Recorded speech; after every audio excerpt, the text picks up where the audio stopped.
예체능 국제 스케이트장의 철거를 앞두고 국제 스케이트장 유치전이 확산되고 있습니다. 도내에서는 춘천과 철원이 빙상 메카로 발돋움하기 위해 총력전을 펼치고 있습니다.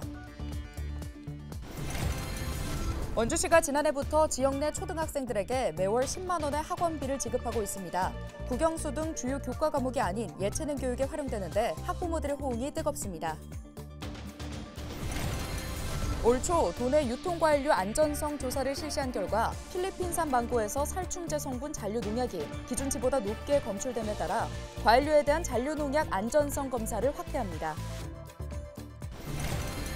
지난 2019년 1월 1일 이후 출생한 아동에게 소득 수준에 관계없이 매월 지급하던 강원도 육아기본수당을 올해부터는 연령별로 차등 지급합니다.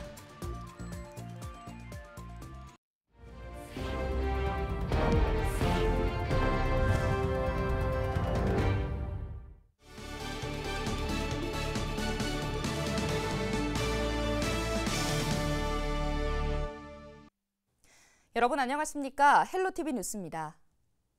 태릉에 위치한 국제 스케이트장이 새 보금자리를 찾고 있습니다. 조선왕릉의 세계문화유산 등재로 인해 철거를 앞두고 있기 때문인데요.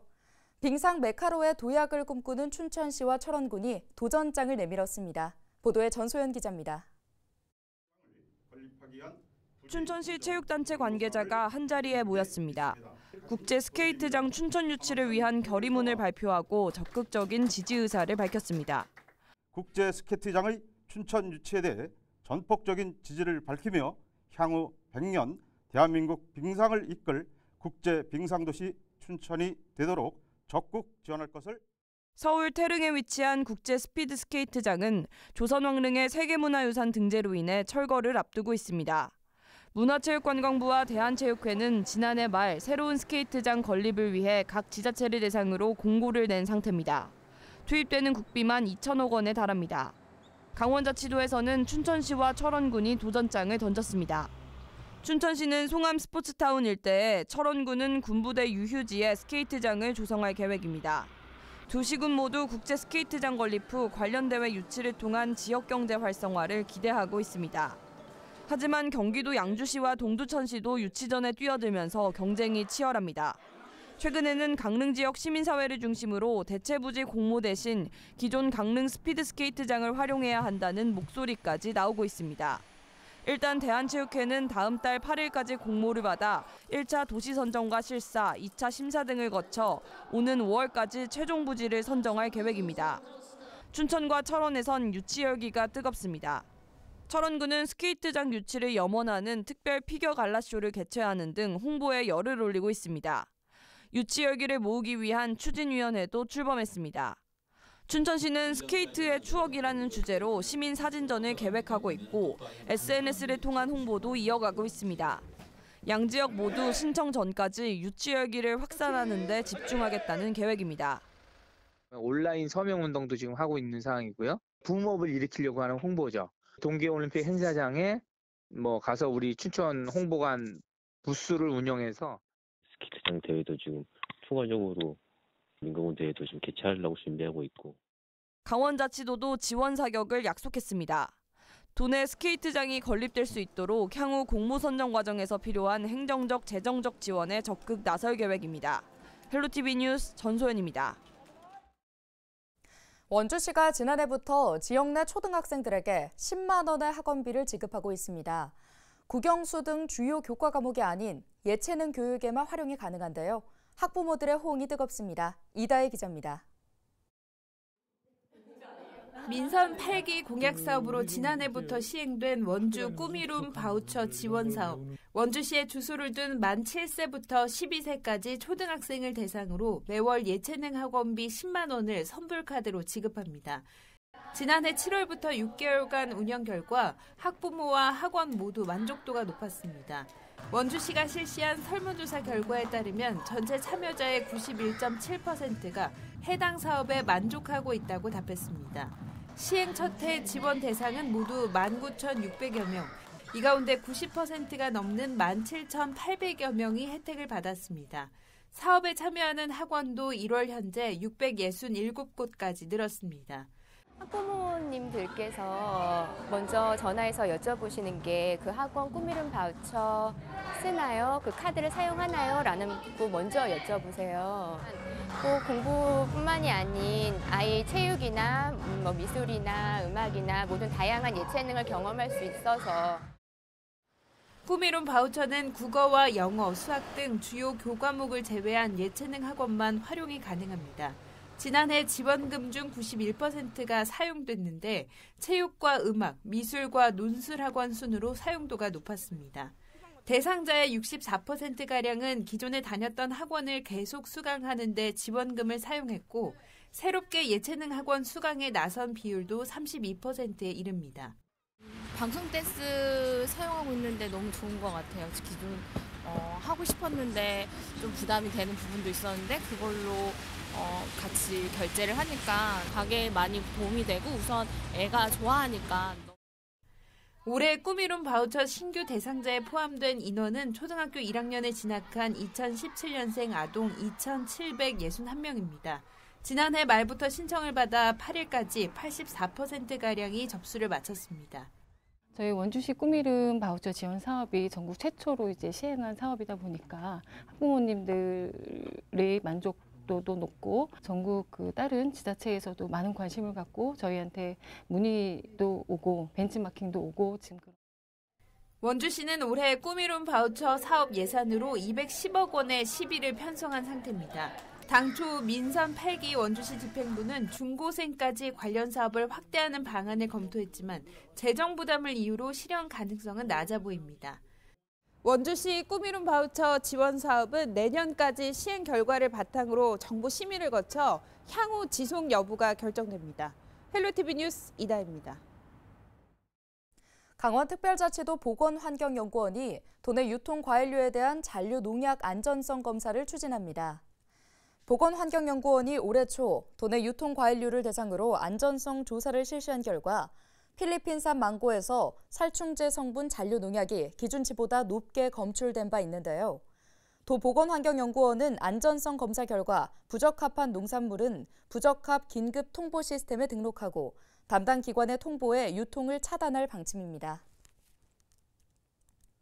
지난 2019년 1월 1일 이후 출생한 아동에게 소득 수준과 관계없이 매월 지급하던 강원도 육아 기본수당을 올해부터는 연령별 차등 지급합니다. 12개월부터 47개월까지는 50만 원을, 48개월부터 71개월까지는 30만 원이 지원되는데요. 11개월 이전 출생아는 부모급여가 100만 원 상향 지원됨에 따라 강원도 육아 기본수당은 지원하지 않습니다.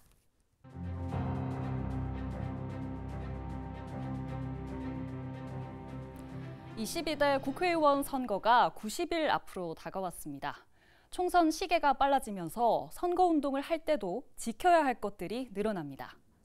안녕하세요. AI 윤석열입니다. 윤석열 후보와 너무 닮아 놀라셨습니까? 정치권 최초로 만들어진 지난 대선 때 등장했던 윤석열 대통령의 AI입니다. 딥페이크 기술을 활용한 가짜지만 진짜 후보와 같은 모습으로 유권자들과 소통했습니다. 그런데 이번 선거에서는 이런 방식의 선거운동에 제약이 따릅니다. 선거 90일 전부터는 딥페이크 기술을 활용할 수가 없죠. 규정을 어기면 7년 이하 징역, 5천만 원 이하 벌금에 처해집니다. 이런 내용은 이번 선거에서 처음 적용되는 건데 공직선거법 개정법 시행 시점인 이달 29일부터 강제할 수가 있습니다. 다만 선거관리위원회는 본래 법의 취지대로 총선 90일 전인 11일부터 AI 선거 활동을 감시합니다. 제22대 국선 대비 허위사실 공표 비방 특별대응팀을 확대 편성 운영하고 있습니다. 특히 국선 선거일을 90일 앞둔 1월 11일부터는 AI 모니터링 요원, AI 감별반을 좀 조기에 편성 운영해서 시도 선관위 같은 경우에 AI 모니터링 전담 요원을 확대해서 운영을 하고 있습니다. 90일 전부터 금지되는 선거운동을 더 알아볼까요? 먼저 후보자가 되려는 사람은 출판 기념회를 열 수가 없습니다. 책뿐 아니라 방송이나 영화, 사진을 통한 광고도 할 수가 없죠. 현직 국회의원이나 지방의회 의원은 이 시점부터 선거일까지 의정보고회를 하면 안 됩니다. 선거운동만 아니라면 의정활동에 대한 문자 메시지는 전송할 수 있습니다. 이 밖에 선거에 출마할 공직자는 이날까지 사직해야 합니다. 후보자의 활동 보조인이나 투표 참관인 같은 선거 사무 관계자가 되고자 하는 경우에도 마찬가지입니다. 다만 국회의원에 입후보하는 경우에는 사퇴하지 않아도 됩니다. 헬로티비 뉴스 이세진입니다.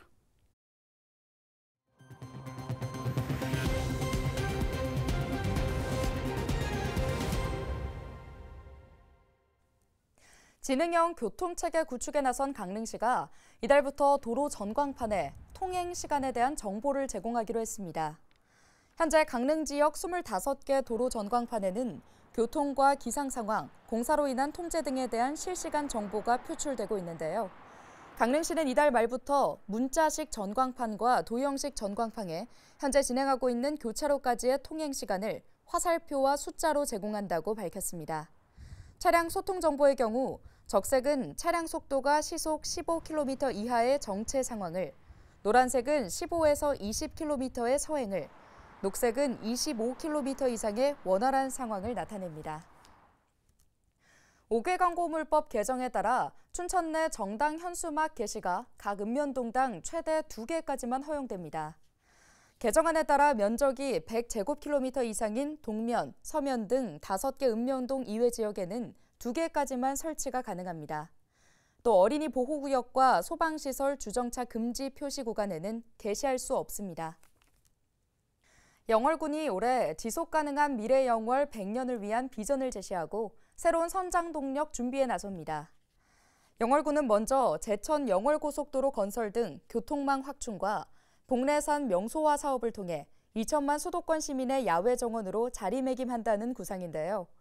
또 지속가능한 산업 기반 마련을 위해 광물자원 산업화, 탄소중립 융복합 자원화 단지 조성 등 미래 전략 산업을 육성하고 지역 산업 연계 일자리 창출과 인력 양성에도 힘을 쏟을 계획입니다. 영월군은 각종 공공기관 이전 등 도시 재생과 청년 주거 창업 지원, 어린이집 24시간 운영, 공공산후조리원 준공 등 젊은 인구 유입을 위한 인구 정책도 다양하게 펼칠 방침입니다.